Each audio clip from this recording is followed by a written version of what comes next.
वालेकुम। मलिक अख्तर अवान मेरा नाम है जी। हम अपना चैम्बर ऑफ कॉमर्स के मेंबर हैं। मैनीक्योर पेडिक्योर बिज़नेस से हमारा तल्लक है। तो इन दिनों ट्रेड बॉडीज़ में इलेक्शन की एक्टिविटी चल रही है। तो ट्रेड बॉडीज़ में ये बड़ी हेल्दी एक्टिविटी है, ये होना चाहिए। और इन दिनों इलेक्शन कैंपेन ज़ोरों पे है। और माजी की तरह रियाजुद्दीन शेख साहब का जो ग्रुप है, इत्तेहाद फाउंडर ग्रुप, वो उनके कैंडिडेट कैंपेन भी कर रहे हैं और अपना उनको भरपूर हमायत भी मिल रही है।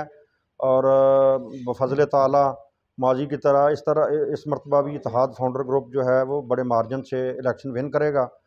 और हमारी हमदर्दियाँ भी इत्तेहाद फाउंडर ग्रुप के साथ हैं।